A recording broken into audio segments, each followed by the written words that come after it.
జనాలకి చెప్పాలి. యోగముకి మీరు మోక్షం పొందడానికి శివగీత అతి ప్రామాణికం.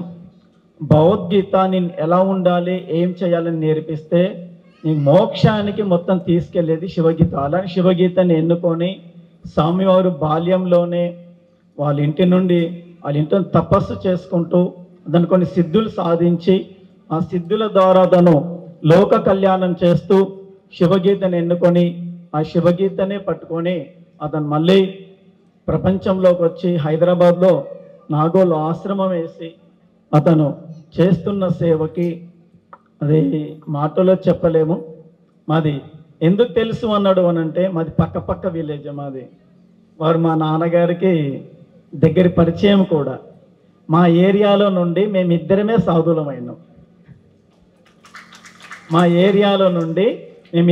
సాధువులమైనాం. స్వామీజీ మా అందరికీ ఇన్స్పిరేషన్. మీ అందరు కూడా సాధువులతో నేను కోరుకునేది మీరు కూడా ఇన్స్పిరేషన్ కావాలి. మీరు కూడా వేరే వాళ్ళు మేము సాధువులం కావాలి అని అనుకోవాలి. శివరుద్రం చూస్తే నాకు ధైర్యం వస్తుంది. ధర్మాన్ని నిలబెట్టినకే ధర్మం పక్కన ఉండి అధర్మాన్ని ఎట్లా ఎదిరించిండో నేను శివరుద్రం చూస్తే నాకు చాలా సంతోషం అనిపిస్తుంది, ధైర్యం అనిపిస్తుంది. స్వతహాన్ని చాలా పిరికి ఎవరన్నా భయపెట్టిన ఆశ్రమంలోకి బయటకు కూడా వెళ్ళాను నేను. కానీ హిందూ సమాజం గురించి పోరాడుతున్న వాళ్ళకి వెనుక ఉండి ఎంత సపోర్ట్ కానంత సపోర్ట్ ఇస్తా. ఈ మధ్యన ఒక మన హైందవ శివాజీ సేన ఆయనకు తప్ప మిగతా వాళ్ళందరికీ నేను వెనుకనే సపోర్ట్ ఉంటుంటే ఇది ఇలా మాట సహాయం మూట సహాయం అంటారు. ఇప్పుడు హిందూ సమాజానికి మీరు ఇవ్వాల్సింది మాట సహాయమా మూట సహాయమా? మాట సహాయం అంటే ధైర్యంగా ముందరకు వచ్చి మీరు మద్దతు తెలపడం లేదు. వెనుక ఉండి మీరు ఎంతనంటే మీకు తోచిన కాడికి మీకున్న దాంట్లో వాళ్ళకి సహాయం చేయండి. వాళ్ళు ధైర్యంగా ముందరికి వెళ్తారు. వాళ్ళు ఇది కార్యక్రమం ఇక్కడ నిర్వహిస్తున్నారు. దీని ఉత్తగన అవుతుందా? ఉత్తగన అవుతలేదు. దీనికి కావాల్సింది ముందలుండి చంద్రారెడ్డి గారు పోరాడుతున్నారు. మా గురుగారు శివరుద్రస్వామి నాకు చెప్పిండు ఆల్రెడీ. దీనికి మన సపోర్ట్ ఉండాలని. సపోర్ట్ అంటే అన్ని రకాలుగా సపోర్టు. మీరు ఆలోచించండి, అన్ని రకాలుగా సపోర్టు. శివరుద్ర వెనుక ఉండి ముందలుండి మా పాత్రలను ఆయన పోషించి స్వామీజీ ఆయన ఎప్పుడు ప్రచారానికి రాడు. మా శైలేంద్ర స్వామి ఎప్పుడు ప్రచారానికి రాడు. అలాంటి స్వామీజీకి ముందల ఉండి అతను ప్రచారానికి వచ్చి నేనున్నా మీ వెనుక, నేను కూడా ముందలు వస్తున్నా, మీరు అందరు రండి అని అతను చెప్పడం. మనం హిందూ సమాజం ఇప్పుడు ఇది సమాజం ఈ సంఘం ఈ సమావేశంలో అందరూ వచ్చిండ్రు. నేను చెప్పాల్సుకున్న సబ్జెక్టు ఇది ఎందుకు నిర్వహించినాం. ఇది ఈ యొక్క రౌండ్ టేబుల్ సమావేశం మన 2-3 అంశాల మీద నిర్వహించినాం. ఒకటి, దేవాలయాల భూములు అన్యాక్రాంతం అవుతున్నాయి.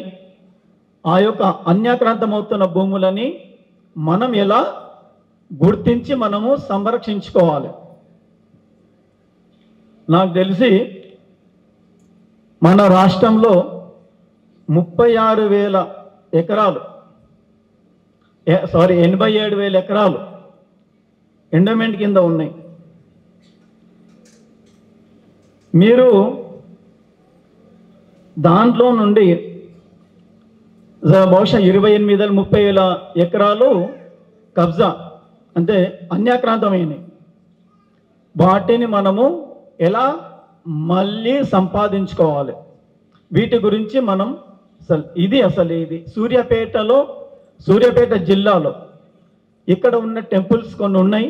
ఆ టెంపుల్స్కి సంబంధించిన భూములను కూడా కబ్జా చేసి ఉన్నారు. ఆ భూములను కూడా మనకి ఎలా తెచ్చుకోవాలనే ఒక విషయంగా ఈ యొక్క సమావేశం నిర్వహించడం జరిగింది. ఈ సమావేశంలో ఇంకా మనం చెప్పుకోవాల్సింది ముఖ్యంగా నేను మళ్ళీ మర్చిపోతా,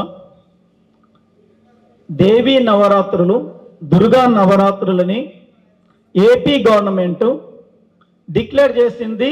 ఇది రాష్ట్ర అధికారిక పండుగ. ఏంది ఇది? ఇప్పుడున్న తెలుగుదేశం గవర్నమెంట్.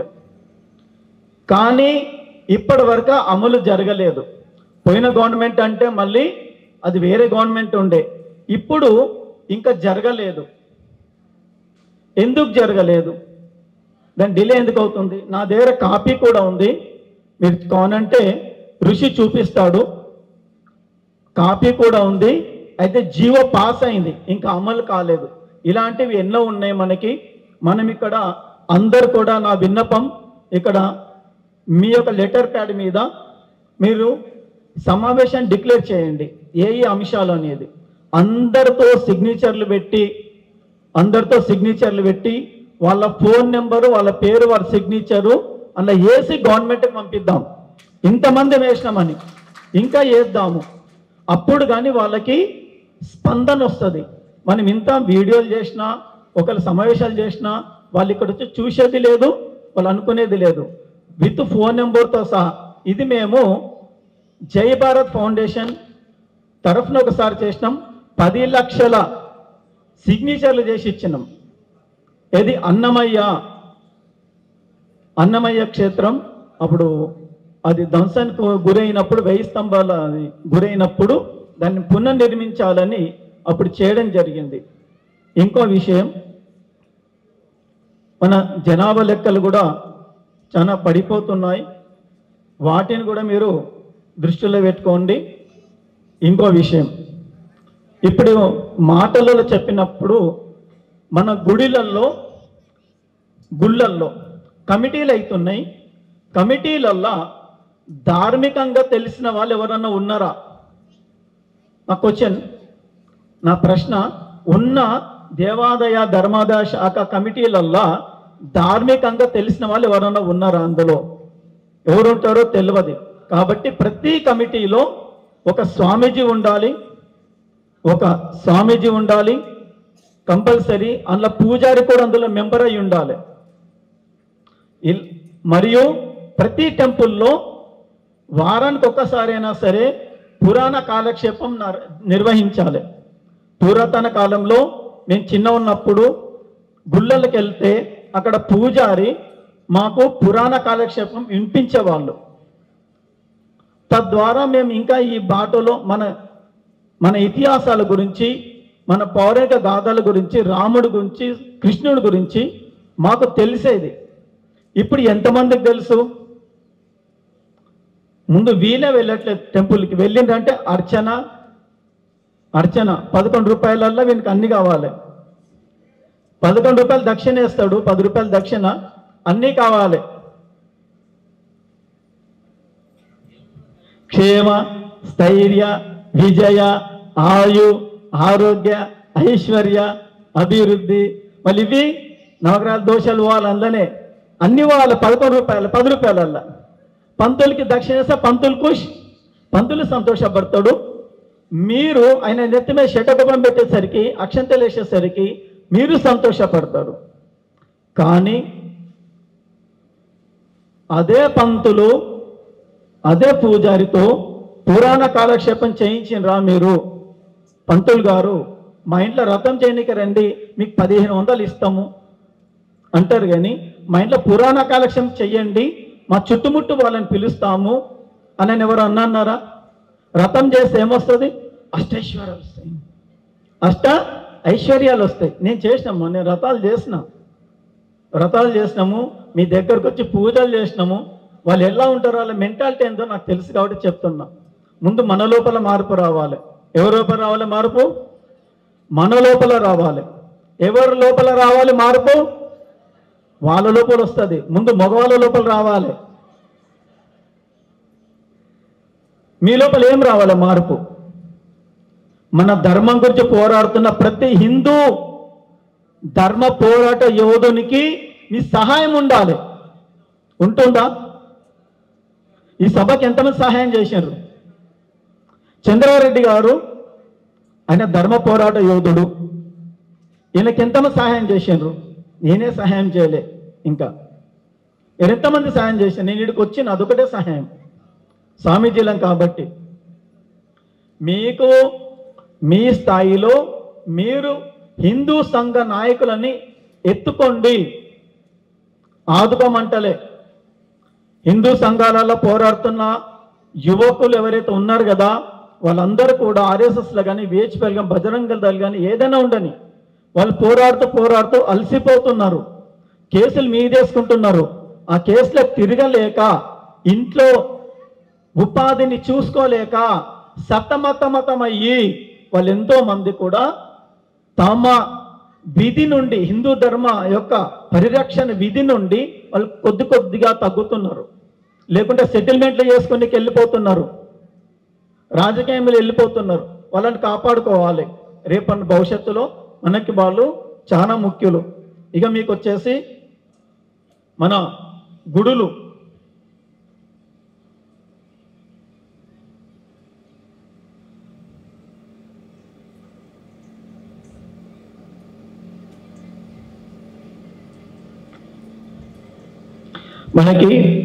మన గుడులని మనం గవర్నమెంట్కి నుంచి తీసుకోగలుగుతామా? తీసుకోగలమా? తీసుకోలేమా? హైందవ శంకరావం ఏం నిర్ణయించారు? విశ్వ హిందూ పరిషత్ వాళ్ళు హైందవ శంకరావంలో ఏం నిర్ణయించారు? అన్ని టెంపుల్ని మనం తీసుకోగలమని. ఇప్పుడు మనం కూడా ఆ తీర్మానానికి అనుగుణంగా మనం కూడా అది తీర్మానం చేద్దాం. మన లక్ష్యం చేసుకుందాం, మన యొక్క లక్ష్యాలలో అదొకటి చేసుకుందాం. ఇప్పుడు అన్ని పక్కన పెడితే నా అనుభవం చెప్తా. ఒక్క నిమిషం. శ్రీశైలంలో, నాకు శ్రీశైలం ఎక్కువ తెలుసు. శ్రీశైలంలో అడవిలో కొన్ని క్షేత్రాలు ఉన్నాయి, తపోక్షేత్రాలు. మా స్వామి గారికి కూడా తెలుసు. ఆయన కూడా అడవిలో వెళ్ళి ఎన్నో వణుముకలు తెచ్చి తపస్సు చేసిండు స్వామీజీ. శ్రీశైల క్షేత్రంలో కదలీవనం ఎంతమంది తెలుసు? కదలీవనం తపోక్షేత్రం. అది దత్తుడు అంతర్ధానమైన ప్లేస్. దత్తుడు 2వ అవతారం, నరసింహ సరస్వతి 4వ అవతారం, స్వామి సమర్థ దత్తపాదుకల నుండి వచ్చిండు. అలాంటి క్షేత్రాలకి నక్సల్స్ తిరిగినప్పుడు కూడా మేము వెళ్ళాం, తపస్సు చేసుకున్నాం, ధ్యానం చేసుకున్నాం. మిలిటరీ వచ్చి కూపింగ్ చేసినప్పుడు మాకేం అడ్డు లేదు. ఇప్పుడు తెలంగాణ గవర్నమెంట్ వచ్చింది, మాకు 5 ఏళ్ళు అయ్యింది, ఇప్పటివరకు కదిలివనం పోలే. చాలా రకాలుగా ప్రయత్నించిన, మేము కూడా అప్లికేషన్లు పెట్టినాం, ఎన్నో తీర్లు అడిగినాం, ఇప్పటివరకు మాకు పర్మిషన్ ఇవ్వలే. చాలా టెక్నిక్తో తెలివిగా వాళ్ళు వ్యవహరిస్తున్నారు. తెలివిగా మేము పోయినప్పుడు పులులు తిరుగుతున్నాయి అంటాడు. మళ్ళోసారి పోతే చెంచు వాళ్ళ గొడవ ఉందంట. చెంచు వాళ్ళ దగ్గరికి వెళ్ళి మేము అడిగితే వాళ్ళని ఒప్పించుకుంటే పులులు తిరుగుతున్నాయి అంటారు. ఇది ఎందుకు జరుగుతుంది? అక్కడ విగ్రహాలు పల్లగొట్టారు. మీకు చెప్తే బాధ అవుతుంది. ఫారెస్ట్లో ఉన్న వాళ్ళతోని, చెంచు వాళ్ళతో కలుపుకొని ఫారెస్ట్ వాళ్ళు దత్తక్షేత్రమైన కదలివనంలో ఉన్న విగ్రహాలను పల్లగొడితే మేము కొంతమంది 54 మందిని వెళ్ళి, అప్పుడు కొంచెం రభస జరిగింది. దత్తుల వారి విగ్రహం పెట్టొచ్చున్నాం మేము. అప్పటికేంచి వాళ్ళు తెలివిగా వ్యవహరించి మమ్మల్ని ఆపేసిండ్రు. మమ్మల్ని కాదు, చాలా మందిని ఆపేసిండ్రు. ఎవరు పోవట్లేదు. ఇప్పుడు పోతే వాళ్ళు క్రూరల్గా వ్యవహరిస్తున్నారు. ఇంకొకటి, శ్రీశైలంలోనే మీకు ఇంకా చాలా క్షేత్రాలు ఉన్నాయి. ఈ ఫారెస్ట్ వాళ్ళతో కూడా మన క్షేత్రాలని మనం విడిపించుకోవాలి. కనీసం మనం పర్మిషన్ అన్న తీసుకొని వాళ్ళని వాళ్ళ సంరక్షణలోనే మనం పోయొచ్చే వీలన్న కల్పించమని మనం తెలివిగా వ్యవహరించి వెళ్ళాలి. అలాగే టెంపుల్లో కూడా దఫాలుగా గవర్నమెంట్కి ఎంచి మన టెంపుల్ని తీసుకోవచ్చు. ఎలా? మీరు హుండీలో పైసలు వేయకండి, హుండీలో పైసలు వేయకండి. మీరు శపథం చేసుకోండి, హుండీలో పైసలు వేయకండి. ఆ పైసలు తెచ్చి హిందూ ధర్మ పోరాటం చేస్తున్న వాళ్ళకి ఇవ్వండి, లేదా ఆర్ఎస్ఎస్ వాళ్ళకి ఇవ్వండి, విహెచ్ వాళ్ళకి ఇవ్వండి, పంతులకి ఇవ్వండి, పూజారికి ఇవ్వండి. కానీ హుండీలో పైసలు వేయడం వల్ల ఏమవుతుంది? తిరుపతి ఆదాయం ఎంత నెలకి? సంవత్సరానికి 5,000 కోట్లు. సంవత్సరానికి దాంట్లో రెంట్లే కానీ ఏమైనా కానీ మా శ్రీశైలం టెంపుల్ కింద ఆదాయము ఇంచుమించుగా ఉంది. నేనేమంటున్నా 5,000 కోట్లు మన టెంపుల్స్ కనుక ఇస్తే సరిపోతుంది కదా. ఇంకా మన అన్నవరం టెంపుల్ ఉంది, సింహాచలం టెంపుల్ ఉంది, యాదగిరి గుట్ట అయితే నా డైరెక్ట్ కేటీఆర్ చెప్పిండు రోజుకు 2 కోట్లు వస్తుంది ఇన్కమ్ అని. సో ఇవన్నీ నేను చెప్తూ ఉంటే ఇంకా చాలా ఉంది. మీరందరికి చాలా మంది ఉన్నారు. మీరందరికీ కూడా ఒక విన్నపం, ఇప్పటికే మీరు టెంపుల్లోకి వెళ్తే హుండీలో వేయకుండా మీరు పంతులు కానివ్వండి, అవే పైసలు తెచ్చి మన హిందూ సంఘాలకు ఇవ్వండి. జై గురుదేవ దత్త. ఓం నమ శివాయ. ఒక మాట, ఇంతకుముందు మీరు ప్రతి దేవాలయంలో ధర్మకర్తలుగా అందులో ఉన్న పూజారి ఉండాలి. పూజారికి తపన ఉంటుంది, ఇది గుడి మా గుడి, దీన్ని అభివృద్ధి చేయాలనే తపన పూజారికి ఉంటుంది. భక్తుల లోపల భక్తిని పెంపొందించే యొక్క భావన, శక్తి, యుక్తులు అన్నీ పూజారికి తెలిసి ఉంటాయి. కాబట్టి ఒక పూజారి అందులో కమిటీలో మెయిన్ పూజారి మెంబర్గా ఉండాలి, మరియు ఒక స్వామీజీ కూడా ఉండాలి. ఇది మీరందరూ దృష్టిలో పెట్టుకొని ప్రభుత్వానికి విన్నవించి దీన్ని సాకారం చేస్తారని నేను చేస్తున్నాను. సంతోషం స్వామిజీ. జయ గురుదేవ దత్త. మీరు అలా